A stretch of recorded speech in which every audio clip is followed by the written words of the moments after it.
Yuk kita mulai kisah ini di sekte iblis Yuan Benua Sanwu, di mana seorang pria terikat di kasur sambil memohon pada kakak seperguruannya untuk melepaskannya. Dia benar-benar memohon, tapi gadis berambut merah berekor putih itu menegaskan tidak ada jalan keluar. Dia memanggilnya suami dan bilang ini hari pernikahan mereka. Dia bahkan tidak habis pikir suaminya ini berani meninggalkan selirnya sendirian di kamar kosong itu. Pria malang ini bernama Xiaomu. Dia sangat sadar betapa konyol situasi yang dihadapinya saat ini. Dia adalah seorang transmigrator dan wanita yang suka bermain peran aneh untuk memuaskan hasratnya itu bukanlah istrinya. Di saat yang sama, wanita aneh itu bertanya pada Xiaomu apakah dia harus berubah wujud menjadi hal lain.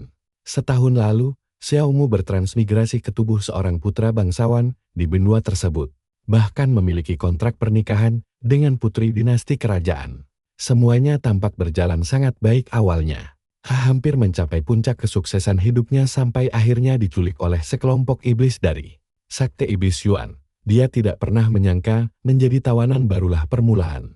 Karena mimpi buruk yang sesungguhnya baru saja dimulai. Konstitusi yang murni adalah suplemen terbaik untuk melatih teknik misterius 9 yen. Dan tidak ada seorang pun yang peduli dengan hidup mati seorang murid pelayan. Jadi, dia berakhir menjadi alat bagi mereka untuk meningkatkan basis kultivasi. Meskipun tubuhnya dipenuhi energi yang murni, dia dipaksa melakukan banyak hal oleh wanita gila itu hingga membuatnya benar-benar berada tepat di ambang kematian. Dia batuk darah sangat banyak, menegaskan kalau dia tidak ingin mati sekarang. Tapi, si wanita gila malah menyatakan dia akan mati di tangannya, jadi dia harus merasa terhormat. Dia lalu mengambil pil pemadat yang untuk memaksimalkan khasiat obat dan merangsang konstitusi yang murni. Teknik misterius 9 yen miliknya hampir menerobos dan dia tidak mau suaminya. Panggilan untuk Xiaomu memberikan terlalu sedikit energi yang dia mencekoki mulutnya dengan pil tersebut. Dia berkata jika Xiaomu berhasil membantunya mencapai puncak, maka kematiannya akan sangat sepadan. Saat Xiaomu berusaha keras tidak menelan sembarangan, wanita itu menuntutnya memberikan yang terbaik. Di saat itu, Xiaomu bertanya-tanya apakah dia benar-benar akan dihisap sampai mati oleh si gila ini. Dia tidak bisa menerima takdir mengenaskan ini. Tapi perhatikan baik-baik di sini, saat dia menolak menyerah. Tiba-tiba sebuah panel sistem misterius muncul mendeteksi keinginan kuatnya untuk bertahan hidup. Sistem tersebut dinamakan sistem pengembalian. Sistem memberitahu bahwa dia telah berhasil bangkit dan menginstruksikan sang inang untuk segera terhubung ke bola sistem. Xiaomu membaca ini tanpa tahu apa artinya. Namun setelah setahun berlalu, dia menyadari sistem hadir untuk memastikan sang inang mendapatkan semua hal yang layak dia terima. Xiaomu melihat peluang emas untuk mengubah nasibnya, membuatnya sangat bersemangat. Dia sukses terhubung, dan hadiah pertamanya adalah jaminan pengembalian pertama dengan imbalan 10.000 kali lipat. Saat dia memeriksa sistem, si gila berkomentar bahwa tubuhnya sangat jujur, walau mulutnya diam. Xiaomu kini ingin membalas dendam pada wanita sialan itu setelah diperbudak setahun penuh. Dia pura-pura berniat memuaskannya. Dia mendorongnya ke tempat tidur dan wanita itu sangat senang. Memintanya untuk tidak menahan diri sama sekali. Sadar takdir memberinya kesempatan ini, Xiaomu tahu dia harus mengendalikan hidupnya sendiri. Sementara itu, si wanita gila menyatakan tempat itu hanya milik suaminya malam itu.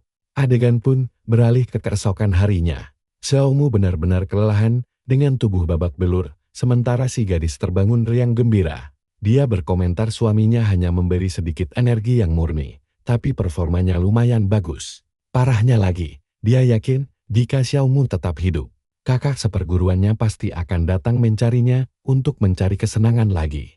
Membuktikan dia punya nyawa sekeras anjing. Setelah itu dia pergi meninggalkannya. Di saat itu, panel sistem memberitahu bahwa energinya yang dihisap rubah surgawi ekor 9, memicu pengembalian 10.000 kali lipat. Tubuhnya berubah menjadi fisik yang merah suci dan pemberdayaan dimulai. Dia menerima pemurnian Qi hingga mencapai tingkat ke-10. Xiaomu bisa merasakan kekuatan fisik suci tersebut. Namun tahu ini bukan waktunya bertindak gegabah. Sekte Iblis Yuan punya banyak master kuat, dan jika rahasianya terbongkar, situasinya akan memburuk. Jadi, Dia memutuskan memanfaatkan momen ini selagi tidak ada yang memperhatikan untuk mengumpulkan kekuatan sebanyak mungkin. Batu roh adalah fondasi utama untuk meningkatkan kultivasi. Dia memutuskan mengambil tugas pribadi dari para kakak perempuan demi mendapat kekuatan ekstra. Mengingat dia punya sistem, dia harus berpikir besar. Sebagian besar dari mereka tidak kaya, jadi dia mencari cara lain untuk cepat mendapat batu roh. Saat itulah, dia melihat Wang Chan, murid luar sekte Zuan, sedang berlatih. Xiao Mu mendapat banyak bantuan dari Wang Chan saat pertama kali diculik. Jadi dia ingin membalas kebaikan itu. Dia berencana memberikan 200 batu roh kepada Wang Chan. Jumlah maksimal yang berhasil dikumpulkannya selama setahun. Yakin bahwa dia akan mengumpulkan jauh lebih banyak batu roh nanti. Dia melemparkan kantong itu ke arah Wang Chan. Awalnya Wang Chan bingung, tapi saat melihat isi kantong itu adalah batu roh, dia langsung gembira karena ini sangat membantunya, meski tidak tahu siapa pemberi misterius itu. Lalu sistem muncul memberitahu karena donasi itu, dia mendapat pengembalian 500 kali lipat. Hasilnya dia mendapat 100.000 batu roh. Kawan, bayangkan saja, cari uang pakai sistem ini, rasanya kelewat gampang, sampai bikin dia shock berat. Meski 100.000 batu roh, belum seberapa. Jika dia memicu pengembalian 10.000 kali lipat, dia bisa mengantongi sekitar 2 juta batu roh. Cukup untuk membalas semua orang yang telah menghinanya nanti.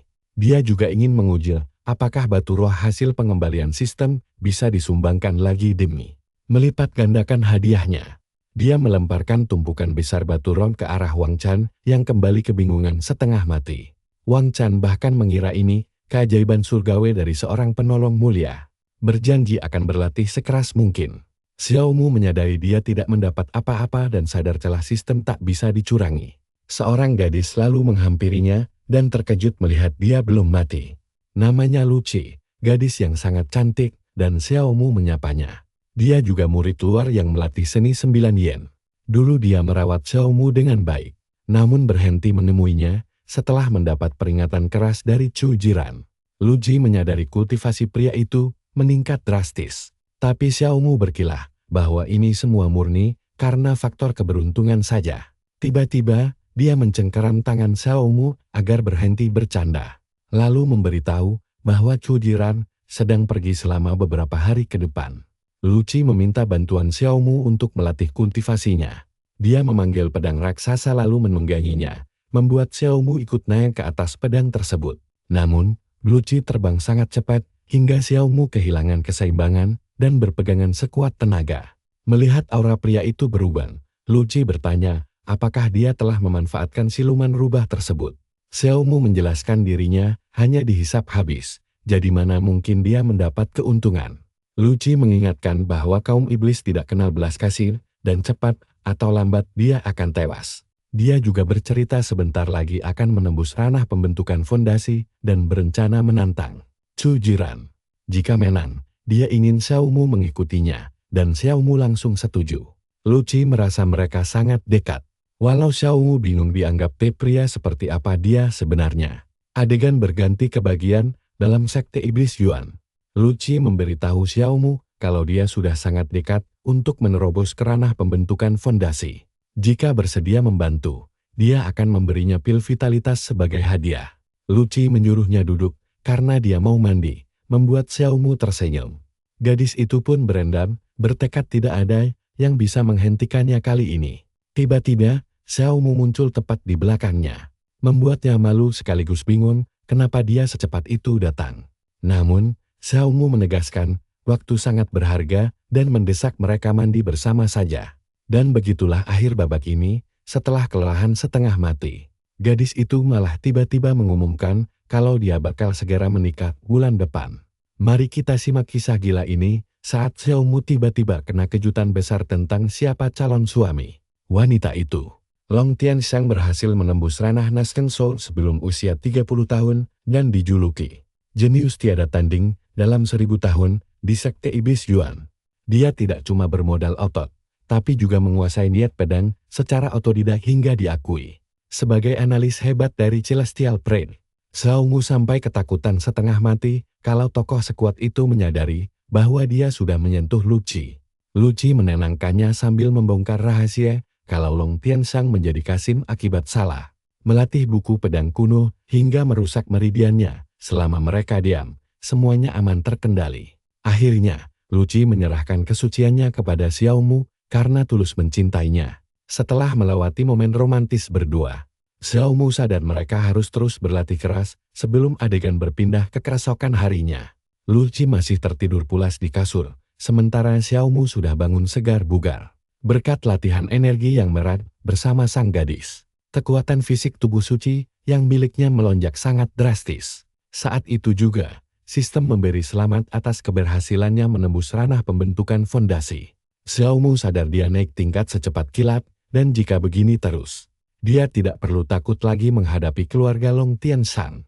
Sambil melirik gadis manis di sampingnya, dia tahu ini saatnya beraksi. Dia langsung menarik bantalnya hingga Lu Qi terbangun, lalu menagih hadiah yang sudah dijanjikan semalam. Padahal setelah dimanjakan semalaman, dia tidak butuh apa-apa lagi. Lu Qi kemudian memberikan pil sambil memujinya.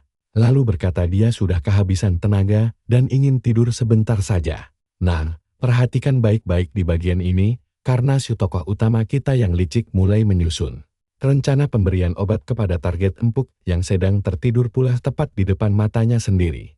Dia menyuapkan pil itu ke mulut Lu Qi. Saat sistem memberikan pengembalian, ternyata hadiahnya cuma 30 kali lipat. Membuat Xiao Mu cemberut, karena dia mengharapkan bonus 1000 kali lipat dari 9 pil sisa. Setelah terus membagikan pil, dia akhirnya mendapat pengembalian 3000 kali lipat. Lu Qi merasakan efeknya, tapi keuntungan terbesar tetap didapat Xiao Mu yang berhasil menembus pembersihan sumsum tingkat 7. Dia sangat puas dengan hasilnya. Pil pemelihara asal ini memang bisa memurnikan sumsum sekaligus memperkokoh fondasi dasar serta menambah vitalitas. Namun itu semua hanyalah efek samping tambahan belaka. Manfaat utama dari pil pemurnian sumsum ini adalah meningkatkan bakat tulang sang kultivator. Xiao Mu yang lahir dengan konstitusi yang murnis, sebenarnya sudah dianggap sangat jenius bagi ukuran manusia biasa. Tapi jika dibandingkan dengan para jenius sekte, bakatnya terlihat biasa saja. Untuk terbang lebih tinggi dan jauh, dia wajib mendobrak batasan maksimal dari bakat tulang dasarnya itu. Dia menelan pil tersebut dan langsung merasakan lonjakan kekuatan yang dahsyat. Sadar harus segera memurnikannya. Dia duduk bersila di tanah untuk menyerap semua luapan energi yang keluar. Begitu dia berdiri, Lu Qi langsung menutup hidung karena mencium bau tidak sedap dan menyuruhnya mandi. Dia pun setuju. Lalu adegan memperlihatkan dirinya yang sedang berendam santai. Lu Qi bertanya dengan heran, apakah dia baru saja menembus ranah pembentukan fondasi, tanpa menyadari kalau efek pil pemelihara asal miliknya ternyata bisa sekuat itu. Lu Qi yakin pembentukan fondasi biasa tidak akan membersihkan kotoran tubuh sampai sehebat itu. Dia curiga Xiao Mu menelan pil lain. Tapi sang pemuda jelas harus menyembunyikan rahasia besar ini demi menghindari kekacauan. Sambil menepuk dinding kamar mandi, dia bercanda bahwa ini semua berkat latihan ganda mereka. Tapi lucunya, Lu Qi sendiri belum menembus pembentukan inti, membuatnya merona malu. Xiao Mu menggoda bahwa dia kurang giat berlatih dan menawarkan bantuan tambahan secara cuma-cuma. Lu Qi sangat gembira mendengarnya, sementara Xiao Mu beralasan ini demi mempercepat promosinya. Adegan pun berganti memperlihatkan Lu Qi yang terkulai lemas di kasur. Sementara Xiao Mu buru-buru memakai baju. Dia menyuruh gadis itu istirahat lalu pergi setelah mendapat bonus pengembalian 10 kali lipat. Hasil olahraga malamnya. Kalian juga pasti merasa lega melihatnya melompat kegirangan karena menyadari tubuhnya kini menjadi sangat ringan setelah menembus ranah pembentukan fondasi. Dia berharap bisa segera mengendarai pedang terbang untuk menjelajahi dunia luas. Tak lama kemudian, adegan beralih ke pasar luar sekte saat Xiao Mu melihat pedang penjaga pembunuh bintang dari besi meteorit kuno. Bilah pedangnya diukir dengan pola pusaran bintang untuk menyerap energi langit agar serangannya makin mematikan. Sayangnya, benda itu dibanderol seharga 30.000 batu roh. Dia penasaran hadiah apa yang didapat jika membagikan benda ini. Tiba-tiba, seseorang memanggilnya pemuda tampan dan mengaku akhirnya berhasil menemukannya. Pria itu berbadan bongsor mirip 3 tungku yang ditumpuk. Dia adalah Mutai. Xiao Mu ingat si bodoh ini selalu mengekor di belakang Chu Jiaer karena dia salah satu muridnya yang suka cari perkara, tapi selalu dilerai oleh sang guru. Kedatangan Mutai sebenarnya sangat pas karena Xiaomu ingin menguji kekuatannya. Si pria bertanduk mendekat dengan amarah membara setelah mendengar kabar bahwa Xiaomu kembali menemui tunangannya yang terhormat. Dia menuntut kebenaran berita itu.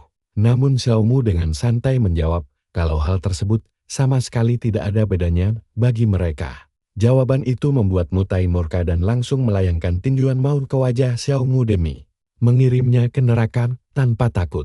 Xiaomu menangkisnya dengan mudah dan mengejek bahwa dia akan terus bersenang-senang dengan Chu Jiaer. Mutai terkejut setengah mati melihat musuhnya sudah menembus ranah pembentukan fondasi.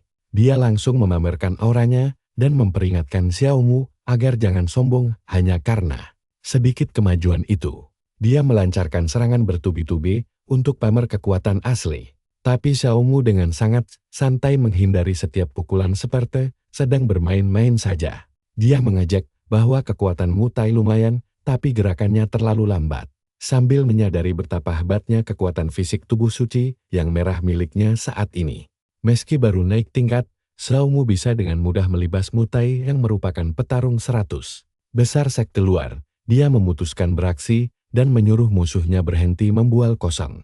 Dia menghancurkan pertahanan Mutai hingga linglung, lalu mendaratkan tinjuan keras tepat di wajahnya sampai tersungkur. 3 pengikutnya yang panik langsung berlari kencang untuk membantu memapah bos mereka berdiri kembali. Salah satu kroco heran, apakah Xiaomu sudah gila karena tidak tahu status keluarga baru di sekte. Ini, ucapan orang itu mendadak mengingatkan Xiaomu akan sesuatu hal. Dia mengambil pedang yang baru dibelinya, lalu melemparkannya ke arah anak buah Mutai hingga menancap di dinding sebagai gertakan maut. Para pengikut yang gemetaran itu langsung bertanya apa maksud tindakannya.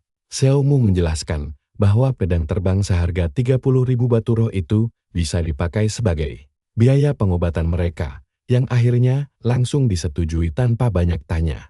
Saat itu, juga sistem memberitahu bahwa aksi amalnya membuahkan pengembalian 1000 kali lipat, berupa pedang terbang tingkat 5, walau menurutnya hadiah itu masih terasa agak pelit. Ketika 2 kroco lainnya maju menyerang dengan senjata karena emosi, Xiaomu menganggap tindakan mereka sangat bodoh dan menegaskan bahwa dia tidak akan bertanggung jawab jika harus menghajar mereka lagi. Namun sebelum mereka sempat bergerak, sesosok misterius datang dan membuat mereka tersungkur kesakitan. Xiaomu hanya menonton ketika seorang gadis muncul mencari tahu siapa yang berani cari masalah duluan. Gadis bernama Mu Jiuling itu menegaskan bahwa dia melihat dengan mata kepalanya sendiri kalau merekalah yang menyerang Xiaomu. Dia mendekati Xiaomu dan mengomel karena pemuda itu terlalu ceroboh. Padahal dia sudah memperingatkan untuk selalu membasmi musuh sampai ke akar-akarnya.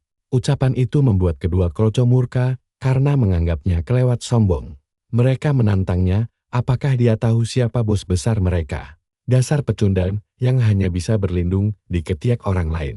Mu Jiuling jelas tidak membiarkan mereka bertingkah sok jagoan. Begitu tahu siapa dia, mereka kabur. Sampai jumpa di petualangan berikutnya. Wah, kalian harus ikut dengerin kisah kocak ini. Kakak seperguruan sekte dalam ini bikin musuhnya lari ketakutan. Mu Jiuling cuma nonton 2 penakut itu kabur. Sebelum akhirnya dia malah mepet dan nempel-nempel manja ke Zhumu.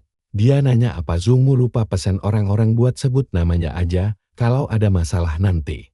Tapi dasar cowok tidak peka, Zhumu malah bangun dan gak paham maksud cewek ini sama sekali. Untung aja dia datang tepat waktu, soalnya dia bakal sedih banget kalau Zhumu sampai mati.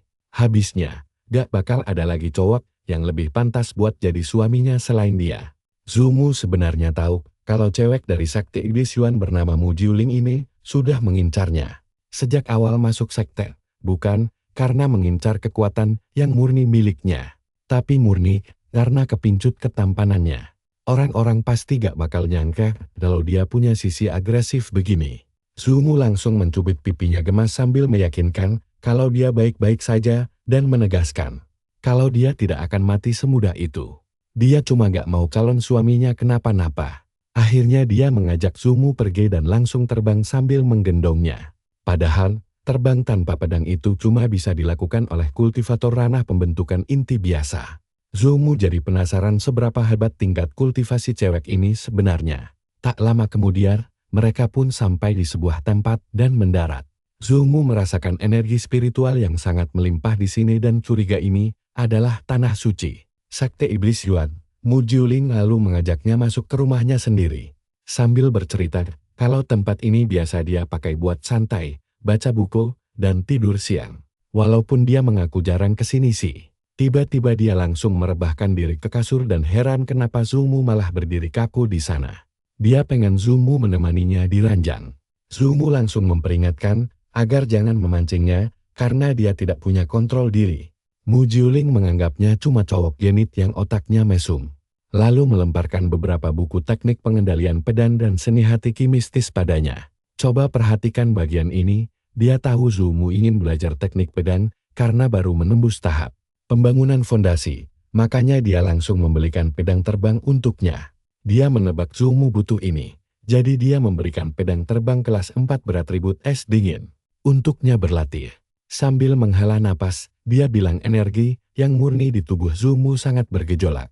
Dan pedang dingin ini cocok untuk menekan api iblisnya, agar dia tidak berpikiran mesum seharian. Zhumu terkejut karena cewek ini ternyata sangat perhatian. Akhirnya, dia menyuruh Zhumu tinggal beberapa hari untuk berlatih sementara dia mengurus urusan lain.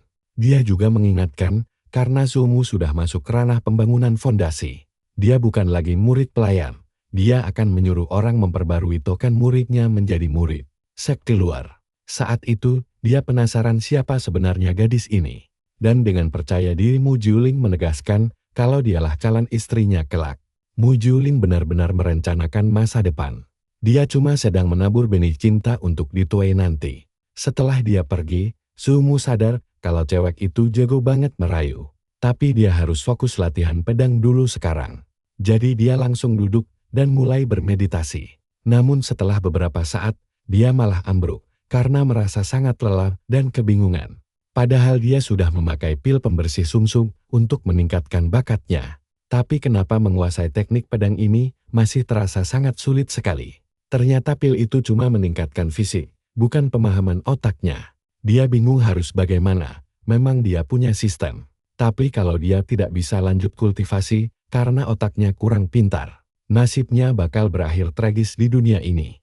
Tiba-tiba muncul seekor makhluk yang sangat aneh di dekatnya.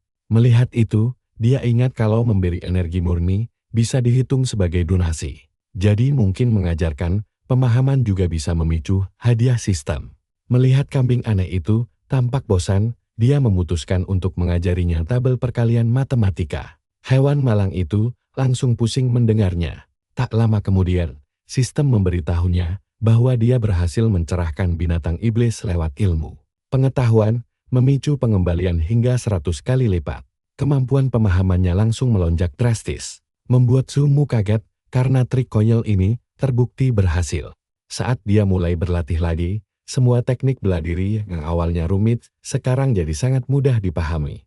Tapi dia merasa peningkatan tadi masih kurang untuk bertahan di dunia ini. Dia menatap kambing aneh itu lagi dan mendapat ide baru. Kalian pasti gak bakal nyangka. Dia malah mengajari si kambing rumus geometri agar dikira guru yang baik. Berkat trik matematika ini, sistem kembali memberinya hadiah 100 kali lipat hingga otaknya mencapai batas maksimal. Dia harus menembus ranah berikutnya agar bisa meningkatkan otaknya lagi. Tapi dia tidak khawatir karena pemahamannya saat ini sudah sangat cukup untuk menguasai berbagai jurus. Dia berhasil menguasai tinju fajar dan seni beri petir merah yang hampir mengenai si kambing. Bahkan dia juga menguasai 3 talenta seni Dewa 6 Takdir.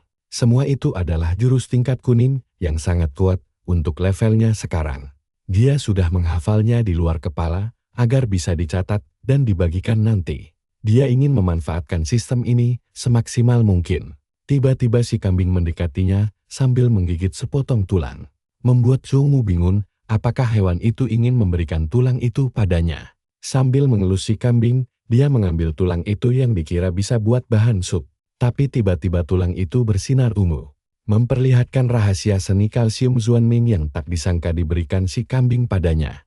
Dia langsung duduk bersila di tanah. Sistem mendeteksi seni kekacauan Junmin dan langsung mempelajarinya otomatis. Sesaat kemudian kepalanya mendadak pusing luar biasa hingga muntah darah dan membuat si kambing ketakutan. Zhu Mu sadar kalau batas maksimal pemahamannya di ranah pembangunan fondasi ternyata tidak sanggup untuk mencerna jurus tingkat tinggi serumit ini. Dia curiga ini jurus tingkat bumi atau bahkan tingkat langit. Tiba-tiba Mu Jiuling datang dan panik melihat kondisinya. Gadis itu langsung memapahnya sambil menyalahkan dirinya sendiri karena merasa telah memberinya teknik yang terlalu sulit untuk dipelajari. Zhu Mu mencoba menjelaskan yang sebenarnya, tapi Mu Jiuling memintanya untuk tidak terburu-buru dalam berkultivasi. Dia bahkan sudah menyiapkan makanan dan mulai menyuapinya dengan manja seperti anak kecil. Zhu Mu pun langsung memanfaatkan momen emas ini untuk menikmati perhatiannya. Layanan pacar idaman sekali. Setelah makan, Zhu Mu memberikan tulang tadi padanya untuk melihat reaksinya. Gadis itu menerimanya dengan heran dari mana dia bisa mendapatkan teknik kuno tersebut. Dia menjelaskan kalau seekor binatang iblis kecil yang memberikannya. Dan karena teknik di dalamnya terlalu rumit untuk dia pelajari, dia memutuskan untuk memberikannya saja kepada Mu Jiuling. Sistem langsung memberinya hadiah 60 kali lipat berupa seni murni yang Xuanming.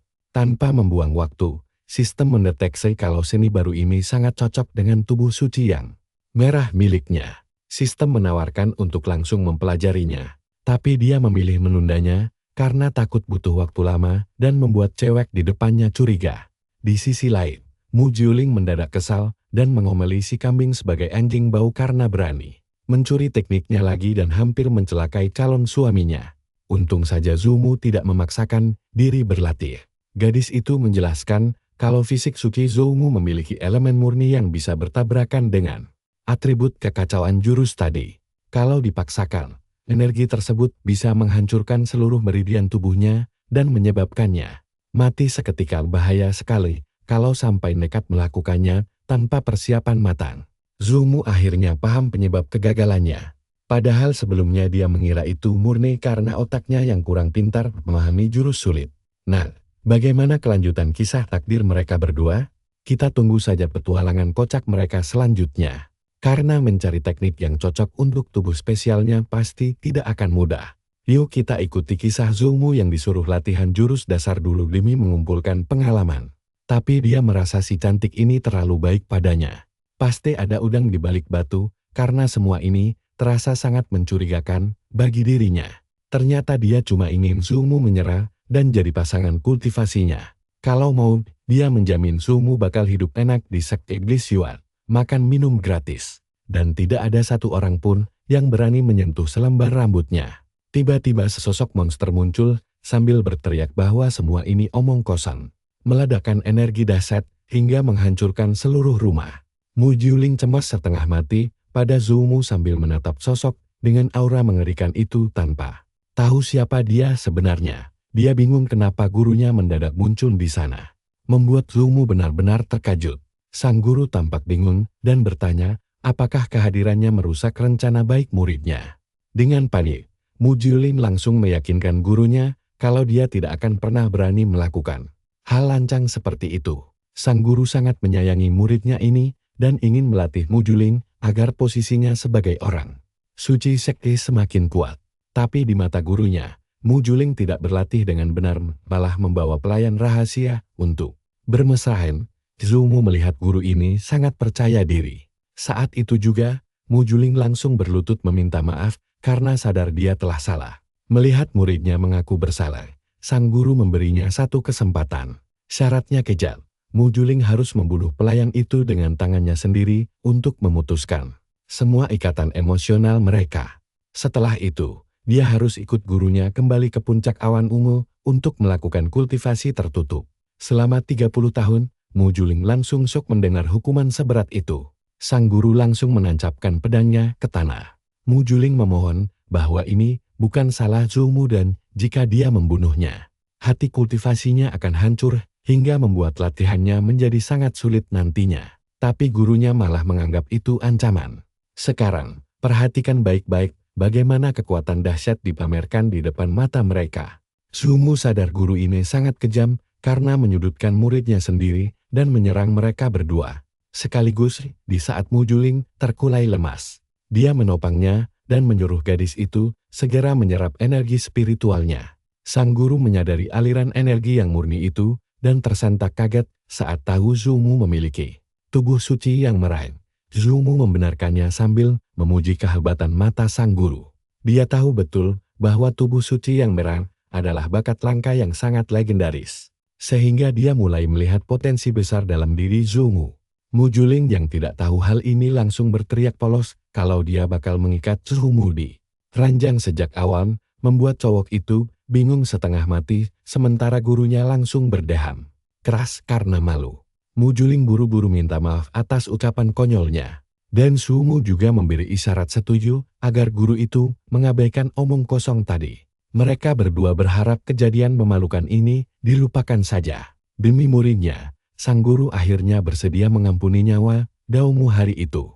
Dia pergi membawa Mu Juling sambil memperingatkan agar Daumu kembali ke sekte luar dan jangan pernah mencari muridnya sebelum mencapai alam jiwa Nasken. Daumu ketakutan karena tahu wanita itu bisa membunuhnya hanya dengan satu pikiran. Kejadian ini membuatnya sadar bahwa dia harus menjadi jauh lebih kuat. Alur cerita beralih ke asrama pelayan saat Zhu Mu tiba di sana. Perjalanan kemarin sangat berbahaya, tapi untungnya dia berhasil mendapatkan teknik kultivasi bumi tingkat tinggi dan teknik pedang terbang level 4. Sambil duduk santai, dia memakai sistem untuk mempelajari teknik tersebut. Kecepatan kultivasi sistem ini luar biasa cepat. Mungkin karena efek gabungan seni murni yang Xuan Ming dan tubuh suci yang merah miliknya. Tiba-tiba sistem mendeteksi bahwa energi spiritual alam di sekitarnya tidak cukup bagi tuan rumah. Lalu menawarkan bantuan untuk menyerap energi spiritual tambahan demi mempercepat proses latihannya. Dia langsung setuju, dan seketika tumpukan batu spiritual berenergi tinggi muncul di depannya. Dia menghabiskan seharian penuh untuk ini, bahkan terus berlatih tanpa henti sampai malam tiba. Pada akhirnya, sekitar 70.000 batu spiritual simpanannya ludes tanpa sisa. Tapi dia tidak peduli, karena dalam semalam saja dia berhasil menembus tingkat ketiga alam. Pendirian fondasi. Tapi satu hal yang pasti, kalian tahu kan dia harus cari uang lebih cepat. Dan pas dia keluar rumah, beberapa berandalan sudah menunggunya. Salah satunya adalah Hu Chang, murid pelayan tingkat 2 pemurnian Qi. Dia mengejek Zhu Mu karena mendengar kabar bahwa Zhu Mu mendapat banyak hadiah dari Chu Jiaran dan ingin melihat buktinya. Zhu Mu langsung teringat pada Hu Chang, si preman sekte yang suka menindas pria dan mengganggu wanita dengan kekuatan kultivasinya yang payah itu. Siapapun yang berani melawannya pasti akan berakhir tewas. Saat itulah Zhu Mu dengan santai bertanya, apakah Hu Chang sudah mengumpulkan banyak batu spiritual dari hasil merampok orang lain seharian ini. Hu Chang yang langsung naik pitam bersiap menyerang Zhu Mu. Merasa pemuda ini sengaja menantangnya duel maut. Zhu Mu dengan sangat mudah menghindari serangan itu. Lalu mengejek, kalau gerakan Hu Chang lambat, sekali mirip siput, dan dia tidak akan pernah bisa mendaratkan satu pukulan pun. Lalu, Zhu Mu mengajari cara bertarung yang benar, dengan mendaratkan bogem mentah tepat di wajah Hu Chang. Para anak buahnya langsung panik melihat bos mereka pingsan hanya dengan satu pukulan cepat itu. Sambil menahan malu, Hu Chang berteriak marah, karena menyadari bahwa Zhu Mu ternyata telah berhasil menembus alam pendirian fondasi. Zhu Mu sendiri tidak menyangka kekuatannya akan langsung ketahuan semudah ini. Kesal melihat anak buahnya cuma menonton, Hu Chang menyuruh mereka maju bersamaan. Kedua kacung itu langsung menerjang ke arah Zhu Mu dengan penuh percaya diri bahwa mereka bisa menghabisi pemuda itu. Zhu Mu menghindar dengan santai. Sementara para penonton lain tidak menyangka dia bisa mencapai pendirian fondasi secepat ini. Apa yang mereka saksikan benar-benar luar biasa dan tidak masuk akal. Bahkan ada penonton yang menyemangatinya ketika Zhu Mu memusatkan energi di jarinya, lalu menyentil salah satu anak buah Hu Chang hingga terpental melayang tinggi ke angkasa luar biasa. Mendadak secara acak, Hu Chang berubah wujud menjadi harimau buas dan menerkam Zhu Mu dengan kecepatan luar biasa untuk mengirimnya ke neraka. Sial baginya, tidak ada satupun cakarannya yang kena. Malah dipukul balik sampai terpental jauh menimpa anak buahnya sendiri. Sambil marah dia kembali mengancam. Tapi Zhu Mu bergerak kilat dan tahu-tahu sudah mendarat dengan anggun di atas kepala harimau itu. Menggunakan ujung kakinya, Dia lalu menginjak kepala harimau itu dengan brutal hingga membuatnya pingsan seketika. Semua orang mulai bersorak kagum seolah-olah dendam kesumat mereka selama ini akhirnya terbalaskan. Wajar saja, mereka sudah lelah ditindas dan tidak pernah menyangka Zhou Mu akan menjadi pahlawan. Mereka hari ini, Zhou Mu menyuruh semua orang tenang sebentar, lalu merogohkan Tong Hu Chang menggunakan sihirnya. Di dalamnya ada banyak batu spiritual durian. Dan Zhou Mu mengumumkan akan mengembalikan semuanya ke pemilik asli. Dia mulai membagikan batu-batu itu ke kerumunan yang langsung bersorak gembira mendoakannya. Panjang umur. Batu-batu itu berterbangan bagai keajaiban. Sistem mencatat dia telah menyumbang lebih dari 9.000 batu spiritual dan langsung memberinya hadiah 1.000 kali lipat, yaitu 9 juta batu spiritual baru. Zhou Mu sadar dia tidak akan kekurangan uang untuk waktu yang sangat lama. Dia lalu menemui Wang Chan, berniat memberikan hadiah karena pria itu selalu menjaganya sejak pertama kali masuk sekte. Wang Chan kaget melihat pil pemurnian Qi itu dan merasa tidak pantas menerima barang seberharga itu. Tapi Zhou Mu tidak peduli dan langsung menjejalkan pil itu ke mulutnya biar cepat. SSTM pun langsung memberinya hadiah 100 kali lipat berupa pil pendirian fondasi tingkat 2.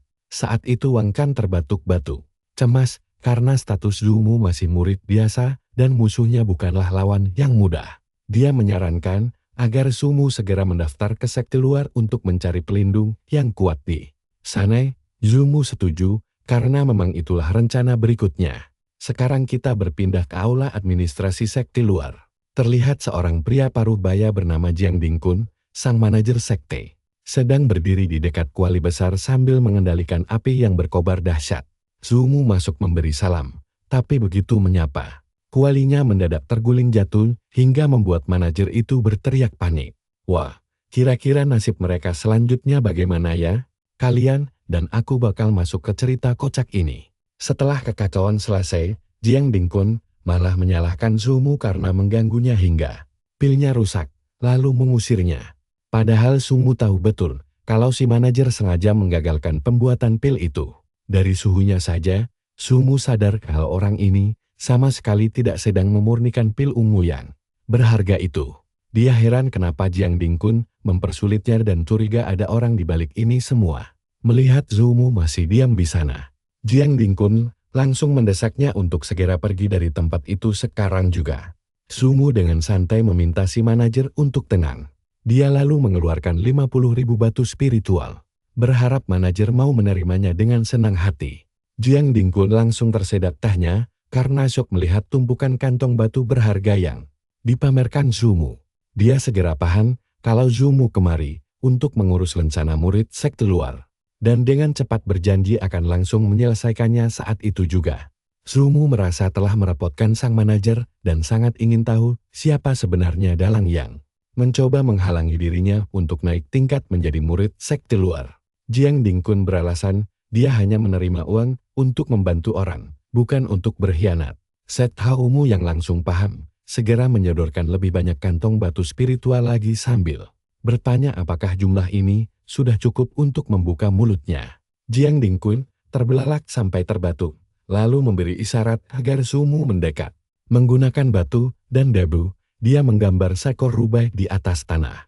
Zhou Mu akhirnya sadar kalau Chu Jiaran adalah dalang di balik semua ini. Wanita itu punya pengaruh luar biasa di sekte luar dengan banyak mata-mata di mana-mana. Jika dia terus berkeliaran di sana, cepat atau lambat dia pasti akan tertangkap. Zhou Mu berterima kasih atas infonya. Sementara Jiang Dingkun menegaskan kalau dia tidak membocorkan apapun. Adegan pun berpindah memperlihatkan Zhou Mu yang sedang terbang mengendarai pedang terbangnya. Nah, perhatikan bagian ini baik-baik. Zhou Mu berencana bersembunyi di rumah Luci agar tidak menarik perhatian. Tapi setibanya di sana, dia malah melihat beberapa pria keluar dari kamar Luci. Membuat kita penasaran. Di antara mereka, ada Long Tianshan dari Sekte Iblis Yuan peringkat kelima kebanggaan surgawi, serta Liu Haikong yang merupakan salah satu dari 12 tetua sekte tersebut. Liu Haikong mengumumkan bahwa karena cucunya Luci sudah mencapai tahap pembentukan inti, rencana pernikahan mereka harus segera dijadwalkan. Long Tianshan berjanji akan menikahi cucunya setelah memenangkan peringkat pertama dalam kompetisi berburu agung tahun ini. Liu Haikong sangat menantikan hari pernikahan itu. Sementara Zumu menyadari keberadaan Long Tianxiang di dekatnya. Tanpa peduli hal itu, dia menghampiri Lu Qi untuk memastikan keberadaannya. Begitu melihat Zumu, wajah Lu Qi langsung berbinar. Zumu pun bertanya, apakah kedatangan Long Tianxiang tadi untuk melamarnya. Lu Qi bahkan sangat muak mendengar nama pria itu disebut di depannya. Sambil memegang erat lengan Zumu, dia penasaran mengapa dia tiba-tiba datang menemuinya. Zumu pun menjelaskan bahwa ini semua gara-gara si rubah sialan yang menghalanginya masuk sekte luar. Lu Qi tidak suka melihatnya kesal dan memintanya untuk bersabar. Dia baru saja mencapai tahap pembentukan inti dan ingin memantapkan kultivasinya sebelum menantang Chu Jiaran dalam beberapa hari ke depan. Dia sangat yakin bisa menembus tahap pembentukan inti secepat ini berkat bantuan Zumu. Lu Qi pun duduk di pangkuan Zumu. Meski Zumu memperingatkan bahwa kekuatan yang merah miliknya sulit ditahan, Lu Qi justru memintanya untuk tidak menahan diri sama sekali. Dia ingin Zumu membantunya berkultivasi. Tapi pada akhirnya, mereka malah sibuk merakit balok Lego bersama-sama. Bahkan saat Long Tianxiang masih ada di sana. Adegan lalu beralih saat Zumu terbangun dan sistem memberitahunya bahwa pengembalian kekuatan yang merah miliknya adalah 500 kali lipat yang menurutnya masih terlalu sedikit. Sistem menjelaskan bahwa karena Zumu telah dipanen oleh Lu Qi berkali-kali, hadiah pengembaliannya pun menurun. Dia pun sadar bahwa berinvestasi terlalu banyak pada satu orang akan merusak nilai pengalih sistem. Dia pikir akan lebih baik mencari beberapa kakak seperguruan perempuan untuk diajak berkultivasi bersama demi menaikkan pengalih sistemnya. Namun, dia memutuskan untuk memikirkan urusan itu nanti saja. Cepat-cepat duduk bersila dan memakai batu spiritualnya untuk mempercepat kultivasi, hingga menembus tingkat keempat tahap pendirian fondasi. Aneh baginya, karena dia belum juga menyentuh tingkat kelima. Dia juga menyadari bahwa mengonsumsi sumber daya tubuh sucinya membutuhkan energi yang sangat besar. Jadi dia harus terus mengumpulkan bahan-bahan. Tiba-tiba, dia melihat bayangan lewat, lalu membuka jendela untuk memeriksa dan langsung berhadapan dengan sang santa. Pasti kalian juga mikir hal yang sama kan? Zumu merasa sangat malu saat santa menyuruhnya memanggilnya Zixuan. Dengan canggung, dia mencoba mencari tahu alasan dan tujuan Zixuan menemuinya di saat seperti ini. Sang santa tampak berpikir sejenak. Dia lalu menyentuh perut Zumu, memperjelas bahwa dia menginginkan kekuatan yang murni miliknya untuk membantunya berkultivasi. Zumu bingung lalu mendorongnya mundur, memintanya berhenti bermain-main karena teknik panen lambat berkembang di tingkat lanjut. Dia yakin wanita itu tidak butuh bantuannya. Zixuan langsung murka dan menghempaskannya ke dinding. Zumu langsung merinding merasakan tekanan spiritual mengerikan yang dipancarkannya. Zixuan menyuruhnya diam dan menuntut jawaban tegas apakah dia bersedia membantunya atau tidak. Zumu berpikir perintah harus dipatuhi, tapi dalam hati dia bertekad akan membalasnya nanti. Masalahnya, dia tidak tahu metode apa yang disukai Zixuan untuk membimbing kultivasinya dengan benar. Zixuan menegaskan agar dia tidak menanyakan hal yang dilarang, lalu membuka sebuah portal. Adegan berpindah ke kediaman Gua Surga Ungu. Tampak Zixuan membawa pemuda itu melewati portal dan menyuruhnya mengikutinya. Dia menjelaskan bahwa ini adalah Gua Surga Ungu, tempat dia melakukan kultivasi tertutup sehingga tidak akan ada siapapun yang bisa mengganggu mereka. Zumu langsung bersiap melonggarkan celananya, membuat Zixuan bingung melihat kelakuannya. Zumu beralasan ingin memulai kerja sama mereka dengan baik. Tapi Zixuan dengan tegas menyatakan bahwa dia sama sekali tidak membutuhkan itu. Dia punya metodenya sendiri. Zumu mengira sang santa suka memegang kendali. Namun belum sempat dia selesai bicara, santa Zixuan langsung mengikatnya sangat erat dan menyuruhnya menutup mata serta mulutnya sangat rapat. Dia memaksa Zumu membantunya berkultivasi atau nyawanya akan melayang. Tiba-tiba saja, dia melempar pemuda malang itu ke dalam air dan menyuruhnya mandi terlebih dahulu. Setelah itu, Zumu mengira dia sedang bermimpi. Namun sebelum sempat bicara, Zixuan menyuruhnya diam dan melemparnya ke atas meja. Dia benar-benar kebingungan karena tidak menyangka sang santa akan sangat agresif, hingga dia tidak bisa melawan. Tiba-tiba dia merasakan jilatan di wajahnya dan tidak mengerti apa yang sedang terjadi. Dia mencari keberadaan Sang Santa, namun malah melihat dua makhluk mirip manusia berada di atas tubuhnya. Yang di sebelah kiri bernama An Lilei, dan di sebelah kanan bernama An Yuan Yuan. Melihat reaksi terkejutnya, mereka bertanya apa yang salah, dan penasaran apakah mereka kurang menarik bagi dirinya. Keduanya adalah boneka ciptaan Sixuan yang ditugaskan untuk menyerap kekuatan yang merah miliknya. Mereka menyatakan prosesnya selesai dalam 2 jam dan meminta Zomu bekerja sama, yang tentu saja membuatnya kesal. Sang Santa ternyata memakai boneka pengganti untuk menyerap kekuatannya selama 2 jam penuh. Zomu merasa jengkel karena merasa diabaikan begitu saja oleh Sixuan. Karena kesal, dia melempar salah satu boneka itu sambil memamerkan kekuatannya.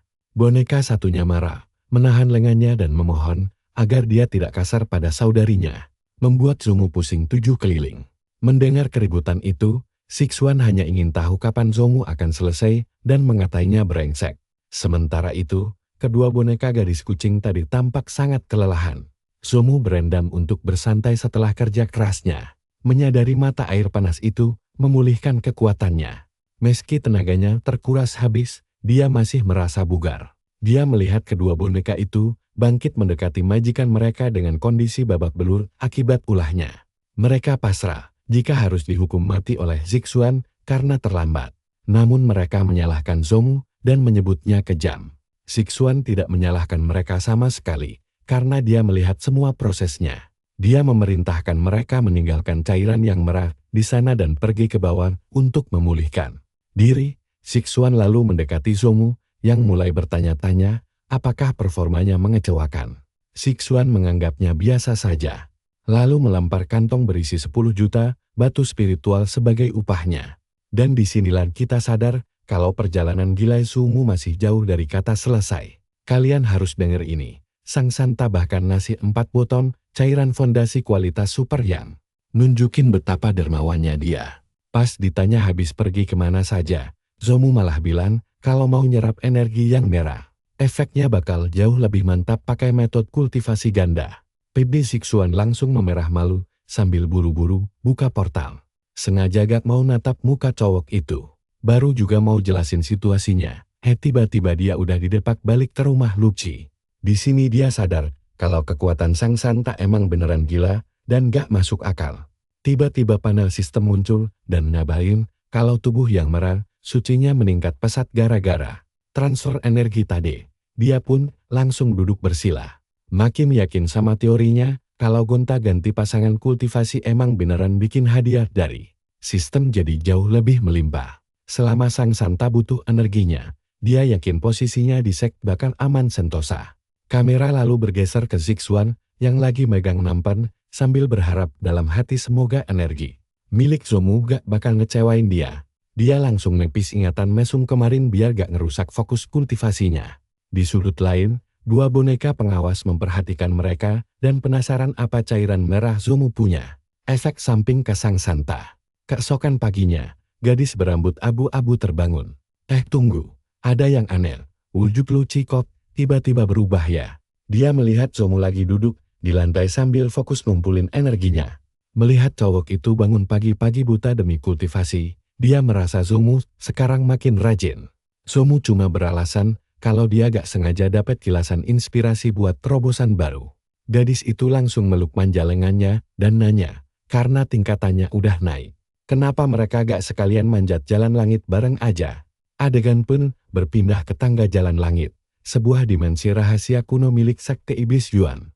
Tempat ini punya 12 lantai. Biasanya, murid yang berhasil sampai ke lantai 3 udah dianggap layak buat masuk jajaran 100 besar peringkat murid jenius di sekte luar. Soalnya, mulai dari lantai 3, iblis-iblis kuat setingkat ranah pembentukan inti bahkan mulai bermunculan. Nah, kalian perlu perhatiin bagian ini. Luci sadar kalau Chu Jarar yang ada di peringkat 9 bahkan bisa mendeteksi lantai 4. Walau cuma sebentar, Zomu sempat ngelarang dia maksain diri demi dirinya. Tapi Luci ngejelasin kalau ini bukan cuma buat bantu Zomu, melainkan demi keuntungan mereka berdua juga. Banyak yang bilang kalau Chu Jiaran itu kultivator paling berbakat di sekte luar. Tapi Luci beneran gak setuju sama sekali. Dia pengen buktiin siapa yang lebih unggul dalam persaingan antara manusia dan iblis ini. Walau sakti memperlakukan keduanya dengan setara, gesekan dan rivalitas panas tetap gak bisa dihindari. Zomu yang udah agak bosan denger celotehannya langsung ngingetin kalau dia juga cuma murid luar biasa, jadi mending mereka jalan aja. Pas ngedekatin portal, mereka ngelihat murid-murid yang gagal di lantai 3 lagi pada keluar sambil lesu. Monster-monsternya emang gak gampang dihadapi, padahal ini bukan percobaan pertama mereka. Tiba-tiba semua orang langsung menyapa Neuti yang peringkatnya baru aja melesat naik. Banyak yang yakin kalau sebentar lagi dia bakal dapat posisi 10 besar di peringkat murid. Geniuses EKTE luar, mereka semua penasaran gimana bisa Neuti jadi sekuat ini dalam waktu singkat.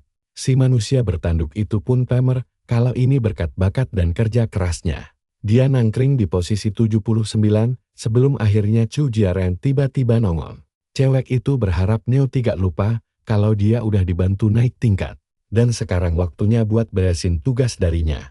Dia langsung pasang sikap hormat kayak prajurit di depan komandannya. Mengiyakan tugas itu berkali-kali di depan semua orang saat Luci dan Zomu mulai berjalan mendekat. Neuti langsung ngejek dan nanya apa Luci beneran mau manjat tangga bareng cowok parasit gak?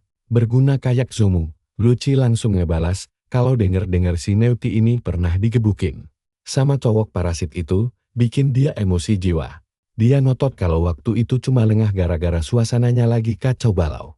Zomu dan Luci santai aja ngelewatin dia. Sambil Zomu nyindir halus kalau pecundang mending gak usah banyak tingkah biar gak malu-maluin diri sendiri. Seketika si manusia bertanduk langsung gelap mata.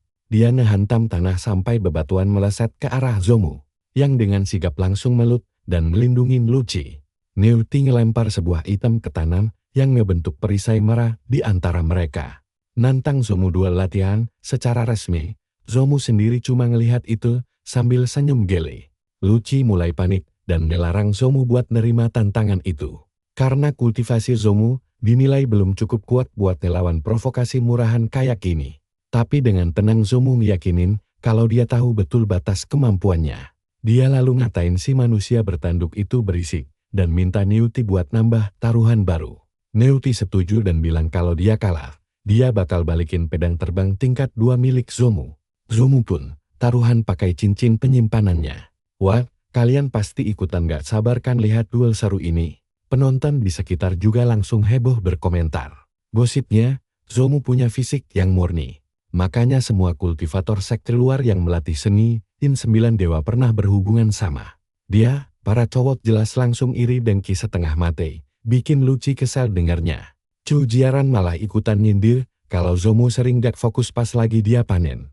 Tapi gak nyangka sekarang cowok itu malah dapat pacar secantik Luci. Tapi buat dia, ini malah bagus. Katanya, burung yang pengen terbang jauh paling enak kalau dicekik sampai mati pakai tangan sendiri.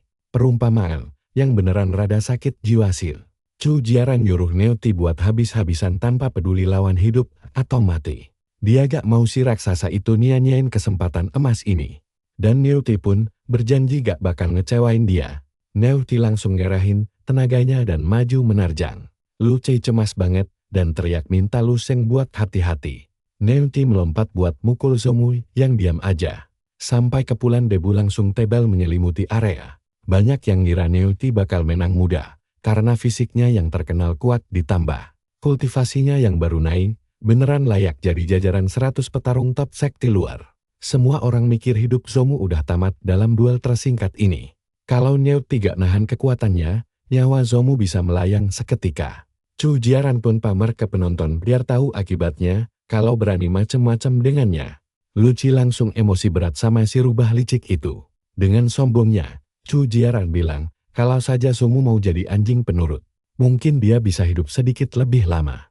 Tapi tiba-tiba dia denger bisik-bisik penonton dan heran gimana bisa Zomu nahan serangan telat tadi. Orang-orang sendiri ngira itu cuma trik murahan, padahal kejadian aslinya sukses bikin melongo. Fisik yang murni ternyata sekuat itu. Zomu cuma nahan pukulan Ngew dipakai pertahanan tangannya. Padahal tanduk lawannya itu adalah senjata andalan bangsa iblis bertanduk. Neuti pun ikutan kaget setengah mati. Zomu malah ngejek kalau Neuti kayaknya belum makan dari pagi gara-gara serangannya gak ada rasa. Kesal melihat itu, Chu Jiaran ngatain Neuti bego dan nyuruh dia cepat minum pil bantuan darinya. Neuti gemeteran menahan amarah. Sambil bilang dia ngelakuin ini cuma demi menuruti perintah cewek itu. Dia langsung nelan pilnya dan mendadak dapat lonjakan energi mengerikan sampai bikin Zomu terpaksa mundur beberapa langkah.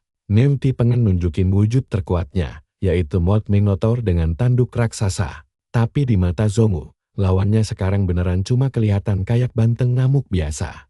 Luci langsung ngecam Chu Jiaran karena udah berbuat curang dengan ngasih pil penguat ke lawannya. Tapi dengan santai Chu Jiaran membela diri kalau pil jiwa iblis itu cuma mancing kekuatan garis keturunan ras iblis mereka aja. Kekuatan bawaan itu emang dimiliki semua ras iblis, dan pil itu cuma mempercepat prosesnya sebentar. Si banteng udah nebet banget pengen bunuh Zomu. Bahkan berniat ngehancurin tubuh cowok itu sampai gak berbentuk. Dengan kecepatan kilat, dia langsung nerjang Zomu. Penonton sampai gak bisa ngikutin pergerakan Neuti yang saking cepatnya cuma kelihatan samar. Inilah dahsyatnya kekuatan iblis banteng, tapi apesnya buat Neuti. Zomu malah bisa menghindar sambil ketawa santai. Dia cuma kena goresan kecil di lengan yang dia yakin bukan dari pukulan langsung, melainkan cuma tekanan anginnya aja. Tiba-tiba si banteng nabrak dinding keras sampai memicu gelombang kejut yang bikin kaget semua orang. Tabrakan dahsyat itu nunjukin betapa ngerinya kekuatan fisik ras iblis dibanding manusia biasa. Nah, Neuti bangkit lagi dan siap menyerang habis-habisan tanpa ampun. Zomu akui kekuatannya lumayan juga, tapi percaya deh sama saya. Itu gak bakal cukup buat ngalahin dia. Halo kawan, kali ini kita bakal melihat aksi gokil Zomu yang langsung mematahkan tanduk Neuti. Dengan sekali pukul, tinju saktinya menghantam muka si banteng sampai terpental beberapa meter. Tapi monster banteng itu berat banget sampai merusak tanah di sekitarnya. Chu Jiaran yang melihat kejadian itu cuma bisa melongo kebingungan. Zomu sukses bikin wajah si banteng babak belur. Dan Chu Jiaran masih nggak habis pikir bagaimana Zomu bisa mengalahkan monster iblis itu secepat.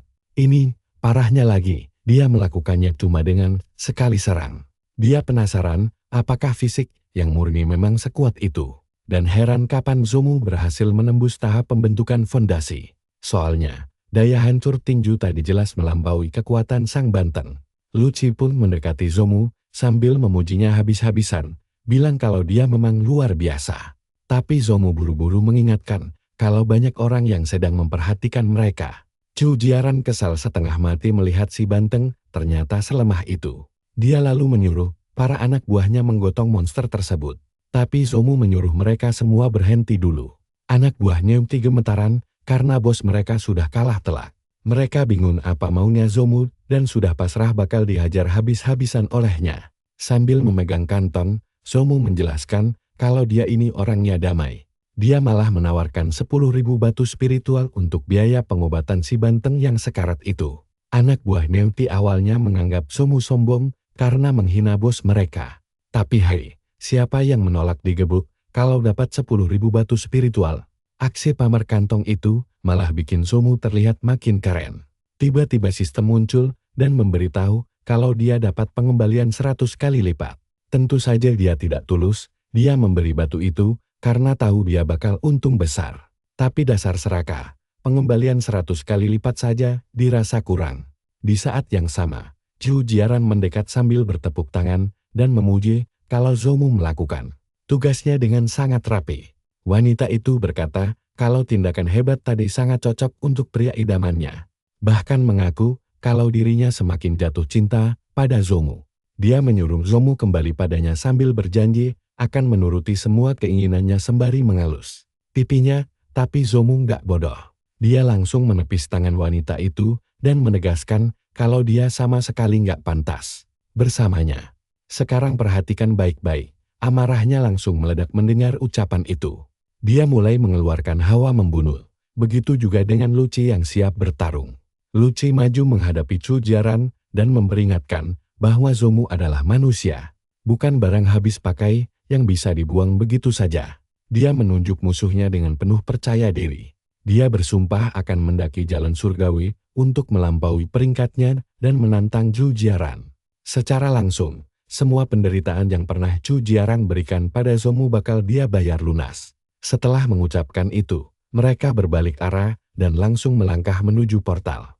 Zomu merasa senang dan memuji kalau kata-kata Luci tadi benar-benar keren dan bikin merinding. Luci merasa itu hal biasa karena dia tulus melakukannya. Begitu mereka berdua masuk ke dalam portal, Chu Jiaran makin dibuat kesal setengah mati. Tentu saja dia tidak akan membiarkan mereka lolos begitu saja. Orang-orang di sekitar malah bergosip kalau dua wanita cantik sedang memperebutkan Zomu, menyebutnya pria paling beruntung. Kejadian ini tentu memicu rasa iri. Niuhou kebetulan ada di sana dan melihat semuanya. Alur cerita pun berpindah ke tanah suci Sakti Iblis, Gunung Sembilan Pedang Naga. Di sana, Long Tianshan sedang fokus berkultivasi. Tiba-tiba dia membuka mata karena merasakan kehadiran seseorang. Lalu dengan gerakan cepat, dia memotong batu besar layaknya memotong mentimun. Dia merasa tebasannya barusan cukup mulus. Tak lama kemudian, Miao Ao yang juga memiliki tanduk muncul dan berkata, kalau ada hal penting yang ingin dia laporkan segera. Beredar rumor kalau Luci dan Chu Jiaran bertengkar memperebutkan pemuda tampan. Hal ini bisa merusak reputasi Long Tianshan. Dan dia sangat kesal karena Niuhou berani mengganggu kultivasi pribadinya cuma demi urusan sepel. Seperti itu, dia mengancam Niuhou dengan niat membunuh hingga membuatnya gemetar ketakutan. Niuhou langsung meminta maaf dan berkata akan segera pergi dari sana. Tapi Long Tianshan menyuruhnya berhenti. Niuhou menurut, dan tiba-tiba Long melancarkan serangan yang mementalkan si pria bertanduk. Niuhou heran kenapa diserang, tapi Long menyuruhnya diam dan melihat ke arah dadanya. Di dadanya terukir gambar pedang hasil dari niat pedang murni milik Long Tianshan. Kalian pasti tahu kan apa artinya? Singkatnya, dia ingin Niuhou yang membereskan Zomu untuknya. Niuhou merasa sangat berterima kasih. Layar pun kembali ke area pendakian jalan surgawi. Luci menjelaskan kalau sistem akan mencatat lantai yang berhasil dilewati murid. Karena ini pertama kalinya bagi Zomu, mereka akan terpisah. Luci lalu mencium pipinya dan memintanya untuk berhati-hati sebelum akhirnya melangkah pergi duluan. Padahal sebenarnya dialah yang harus waspada. Tiba-tiba saja, berbagai monster raksasa langsung menghadang jalan Zomu, mulai dari ayam raksasa, landak berduri, hingga seekor katak besar. Semua monster itu menyerang bersamaan, tapi Zomu berhasil menghindar. Dia sadar kalau tantangan ini tidak mudah bagi murid luar yang baru bergabung ke sekte. Si landak menggelinding Mbak Sonic lalu menembakkan duri-durinya. Zomu menghindar dengan santai sambil mengumpulkan tenaga untuk menyerang balik. Ketiga monster itu langsung kaget saat terhempas sejauh beberapa meter sekaligus. Bagi Zomu, ini sih terlalu gampang. Setelah sukses melewati lantai pertama, dia berhak memilih hadiah, dan matanya langsung tertuju pada teknik telapak tangan api. Sebelumnya dia sempat bingung mencari jurus bertarung yang cocok dengan tubuh sucinya, dan teknik ini sangat pas untuknya. Dia pun mulai mempelajarinya. Zomu harus menyerap api matahari ke dalam tubuhnya untuk memperkuat kekuatan telapak tangannya. Setelah sukses melakukan uji coba, dia langsung naik tangga menuju lantai 2. Pindah ke lantai 3, di mana Luci sedang menebas monster dengan mudah. Di lantai ini, setiap murid juga harus memilih satu dari 3 hadiah. Peringkat Luci pun naik ke 50 besar dan hampir mencapai lantai 4. Jika bertahan 15 menit lagi, dia bisa menembus 10 besar murid elit. Sementara itu, orang-orang kaget melihat nama Zomu tiba-tiba muncul di prasasti nilai. Baru juga masuk jadi murid luar, prestasinya sudah segila ini. Membuat Chu Jiaran kesal setengah mati. Mendadak muncul pria sombong bernama Nalan Chong.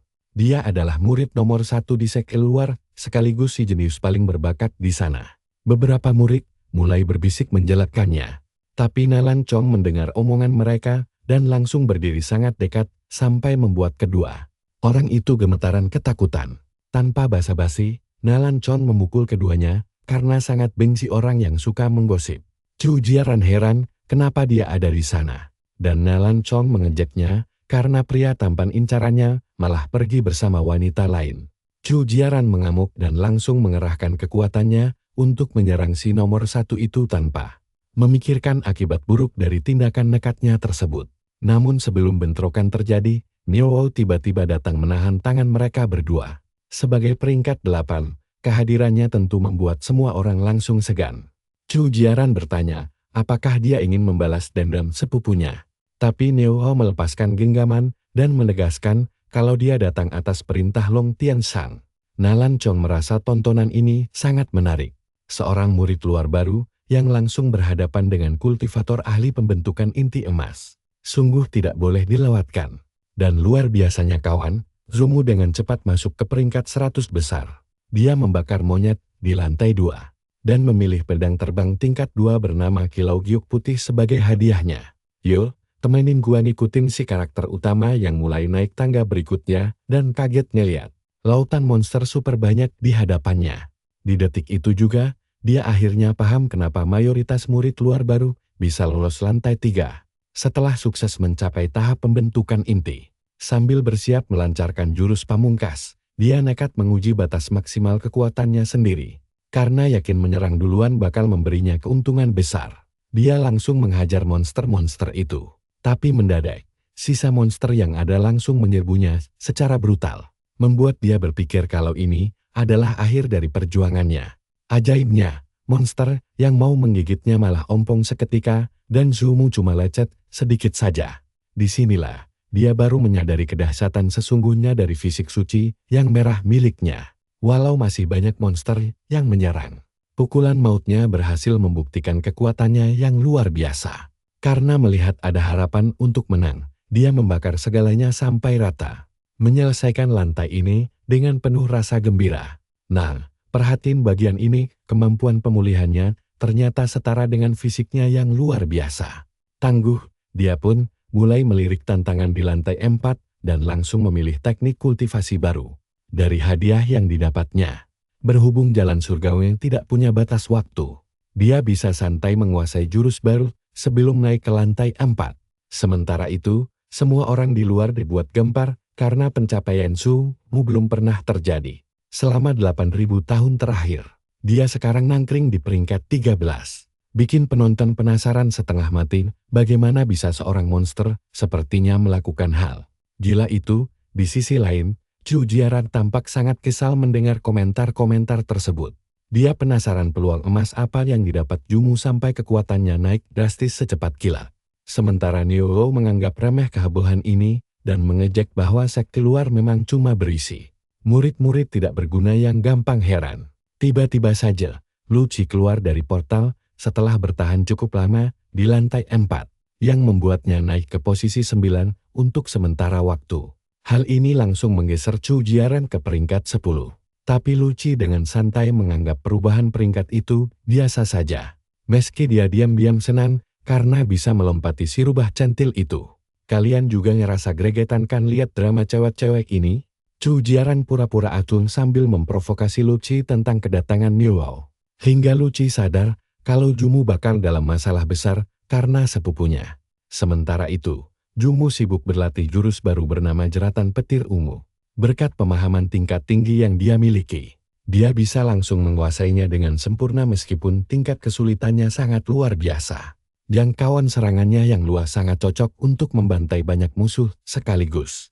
Setelah energinya pulih sepenuhnya, dia langsung melangkah ke lantai 4 dengan rasa penasaran yang membara. Di sana, dia dihadang oleh seekor puma berapi yang memancarkan aura tekanan sangat dahsyat, sampai-sampai membuat mentalnya sedikit terguncang. Sambil bersiap habis-habisan, dia menerjang puma lincah itu, yang bergerak secepat kilat dan langsung mencakar dadanya sebanyak 3 kali. Serangan telapak api miliknya pun sama sekali tidak berguna karena monster itu menghindar dengan sangat gesit. Dia penasaran apa puma itu masih bisa lari setelah terkena sengatan listrik. Namun secara aneh monster tersebut malah bermanuver di udara dan sukses menghindari tebasan mautnya dengan sangat mulus. Meskipun jebakannya sukses membuat si monster tersengat jeratan petir ungu sampai tersungkur, binatang buas itu langsung bangkit dengan cepat. Di luar dugaan, monster itu kembali melesat cepat dan menyerangnya secara membabi buta. Zumu akhirnya sadar kalau dia kalah telak setelah lengannya putus ditebas monster itu. Gila banget kan? Tapi disinilah kejutan buat kita semua. Sistem malah mencatat dia memberi makan